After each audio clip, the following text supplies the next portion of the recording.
I'm excited to announce our keynote speaker. She's an extraordinary woman.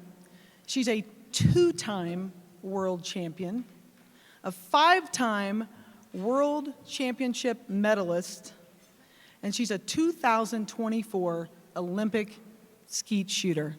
Ladies and gentlemen, please welcome Miss Dania Vizzi.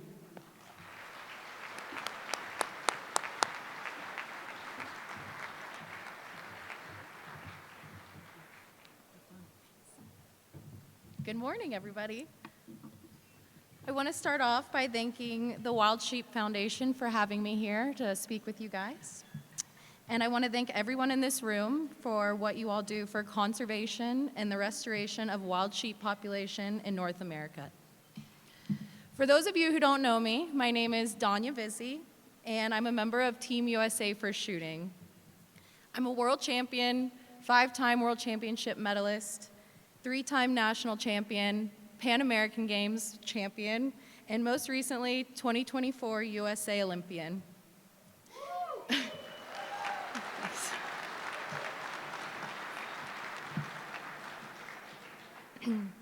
I know everybody wants to hear about Paris and my experience at the Games, but I want to rewind a little bit and give you a little bit of my background. I haven't always been the shooter and hunter that I am today, but I actually grew up as a dancer. I started dancing when I was 2 and started competing in dance when I was 6. My whole life, up until I was around 16, revolved around dance. After school every day, I would go to the studio until past dinner time, and every weekend I was either at a competition or I was at the studio rehearsing my competitive dances with my teammates. But with all of these obligations, it meant that not only did my life revolve around dance, but my whole family's lives did as well. One weekend, I had no practice and no competition, which was very rare, and my dad invited me to go shoot with him. Now, at this point in my life, I had shot once when I was 13. Now, imagine 13-year-old dancer Dania, maybe 80 pounds, given a 12-gauge shotgun, 1 1/8 loads. It did not go well. I shot once, looked at my dad, cried, and was like, I am never doing this again. But now this was 3 years later. I was bigger, older, and my dad promised me that a 410 shotgun would not have any recoil, which at the time, I had no idea what that meant, but I trusted him. So that day, I went to the range, and I fell in love with shooting. After, I would ask my dad to take me to the range a few times a month, and I started getting pretty good at it. I even got to give my dad an I got beat by my daughter pin, which I made him wear every time we would go to the range. A few months later, I got a letter in the mail saying I was accepted into the Juilliard School for Dance, which has been my dream since I could remember, and the dream of every artist, so I accepted and moved to New York City that summer. That was supposed to be the best summer of my life. I made it into my dream school. I was living in the big city, and I was on track to become a professional ballerina, which I had always dreamed about.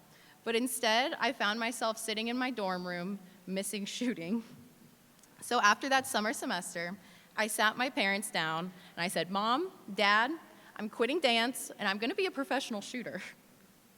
They were shocked to say the least, but they always supported me in anything I wanted to do. So they did everything they could to help me achieve my dreams, and 12 years later, I can now call myself an Olympian. I think I fell in love with shooting. Thank you. I think I fell in love with shooting because it doesn't matter who you are, where you're from, what you look like. You're judged solely on whether you hit or miss the target. Where in dance, I was always judged on my song choice, my hair color, if I was tall, skinny. So it was very refreshing to be in such a different sport. I knew being a professional athlete would be tough, but nothing has given me the same feeling as representing the United States at the highest level. Being an athlete, we have some of the lowest moments, but when you win and you stand on top of the podium and you watch your flag raise in the air, listen to your national anthem, and you have your hand on your heart, it just reminds me why I do what I do every day. Since I started shooting, being an Olympian had been my dream, so the moment I hit my last target at our Olympic trials, and I secured my spot on my first Olympic team, I cried and knew my life had changed forever. When I landed in Paris, got my credentials, I knew my Olympic experience had begun. The first place they took us was the Team USA welcome experience. You walk in, and the first thing you see is Ralph Lauren. They have all of your clothes laid out in the dressing room, and you try everything on in your kit, and they tailor your opening ceremonies outfits, your closing ceremonies outfits, all to you. And it's a really cool experience. They have you try everything on, and then we went to Nike. And as soon as you walk into your individual dressing room, there's an LED screen behind the mirror that said, Dania Vizzi, here to win United States Olympic team. And that's when I think it set in that I had made it there. Then you turn to the side and you see your podium outfit that we hopefully get to wear, media outfit, and a suitcase full of village wear and shoes to try on. We did the same thing at Skims, New Era, Oakley, P&G, and we even got to customize our Olympic rings. And yes, I successfully brought 7 suitcases home from Paris by myself. After being outfitted, we went to lunch at the High Performance Center. I was sitting there eating with my team, and I look over, and I said, "Is that Snoop Dogg?" It was. He was sitting 2 seats over from me, and later he came up to me and said, "I like that Olympic ring tattoo. I think I need one of those next time." A few days later was opening ceremonies, where I got to dress up in my Ralph Lauren suit and ride down the river with the other 500 athletes of Team USA and celebrate the biggest sporting event in the world with over 400,000 people cheering us on along the way. I think my favorite part of the Olympics was being in the village. Yes, the rumors were true, and we did have cardboard beds and really bad food, but to be surrounded by the best athletes in the world was so inspiring. Besides the Olympics, the shooting sports has given me the opportunity to compete in over 30 countries, and I can say I have friends from over 50 countries. I've been able to see people from different countries become friends and celebrate others from different cultures who believe many different things, all because we love the same thing, the shooting sports.